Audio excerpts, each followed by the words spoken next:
Assalamualaikum warahmatullahi wabarakatuh. Nama saya Dr. Subri dari kelas TI 4206 dengan kode NIM 1201180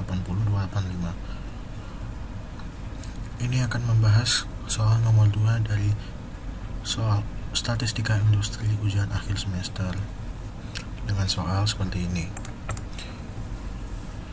Soal 2. Apakah mobil yang lebih berat benar-benar menggunakan lebih banyak bensin? Misalkan sebuah mobil dipilih secara acak. Jika X adalah bobot mobil dan Y adalah konsumsi bensin, informasi berikut didasarkan pada data yang diambil dari laporan konsumen secara acak. Kita ditanyakan A. Buatlah sebuah scatter plot antara variabel X dan Y. Dan B. Hitunglah korelasi sampel antara variabel X dan Y.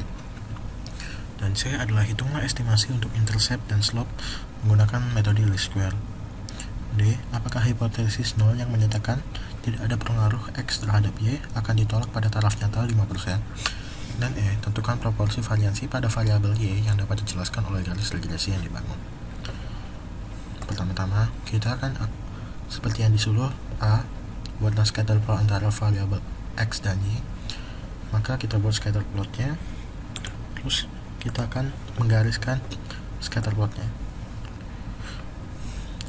Bisa kita lihat dari garis yang setelah ditulis, maka kita bisa menyimpulkan bahwa scatter plot bertren negatif. Nah, yang B, kita akan mencari korelasi sampel dengan rumus R sama dengan sigma NI sama dengan 1 XI min X bar YI min Y bar per akar sigma NI sama dengan 1 XI min X bar kuadrat sigma N1 NI sama dengan 1 YI min Y bar kuadrat.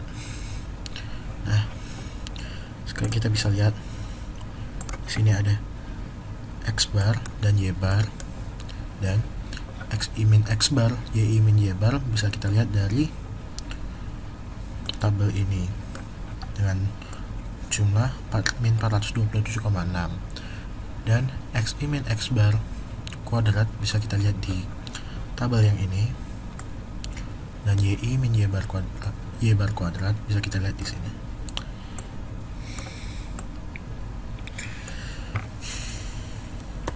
Maka kita bisa masukkan ke dalam rumus L sama dengan min 427,6 per akar 711,9 dikalikan dengan 286,9 sama dengan min 0,95. Nah, yang ke C yaitu mencari intercept dan slope atau A dan B. Untuk mencari slope atau B, kita bisa menggunakan rumus sigma XI min X YI min Y yang kita bisa lihat dari tabel sebelumnya. Tabel yang ini lagi. Dan XI min X kuadrat yaitu tabel ini. Maka setelah kita masukkan ke dalam rumus, B sama dengan min 427,6 dan per 711,9 yaitu min 0,6. Dan sekarang kita akan mencari rumus A yaitu Y bar min B X bar yaitu 20,9 min 37,4 bisa kita lihat dari tabel sebelumnya lagi, tabel ini.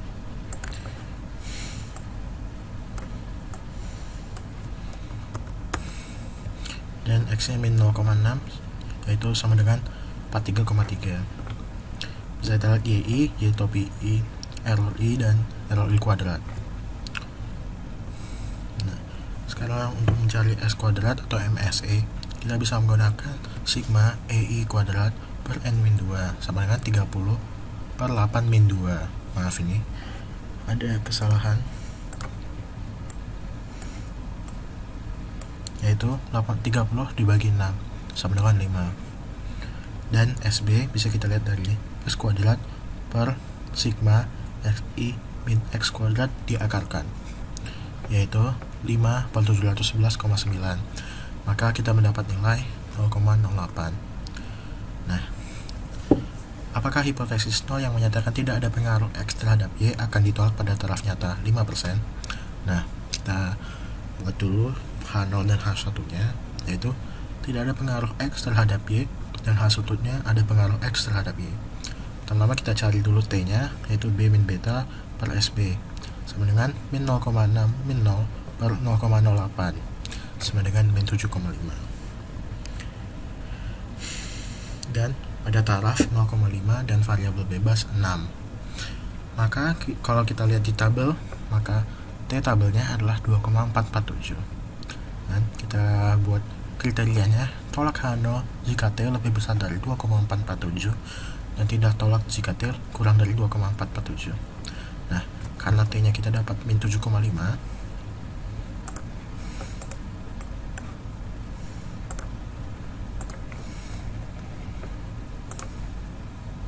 min 7,5, maka lebih kecil daripada 2,447, sehingga tidak tolak H0 berdasarkan data sampel pada taraf nyata 5%, bahwa H0 ada pengaruh terhadap X dan Y.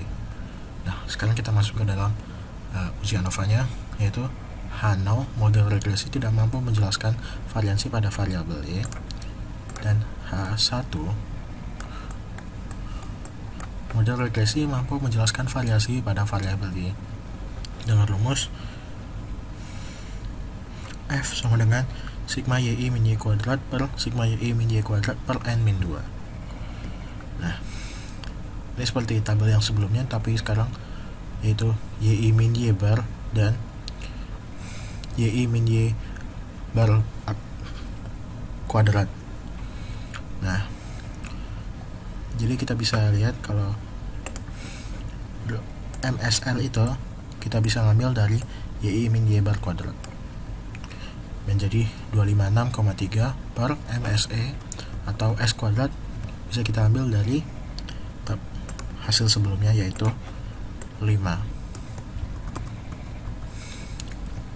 Maka kita dapat nilai F sama dengan 51,3. Maka kita tulis lagi ke dalam tabel ANOVA-nya dengan F 51,3. Nah, sekarang kita mencari daerah kritisnya dengan taraf nyata 0,05 dan derajat bebasnya V1-nya 1 dan V2-nya 6. Maka F di tabel bisa kita lihat dengan meng-cross check di tabel T-nya sama dengan 5,99. Nah, kita tolak H0 jika F lebih besar daripada 5,99 dan tidak tolak jika sebaliknya. Nah, kesimpulannya F lebih besar daripada 5,99 sehingga tolak H0. Berdasarkan data sampel pada taraf 5%, cukup bukti menjelaskan variansi pada variabelnya. Yang ke E, yaitu mencari koefisien determinasi, kita gunakan R kuadrat sama dengan SSR per SST-nya, yaitu 256,3 per 286,3, yaitu 0,9. Jadi, variansi mampu dijelaskan rata-rata sebesar 90% oleh variansi pada model regresi. 10%-nya dijelaskan oleh variabel errornya. Sekian dari penjelasan nomor 2. Assalamualaikum warahmatullahi wabarakatuh.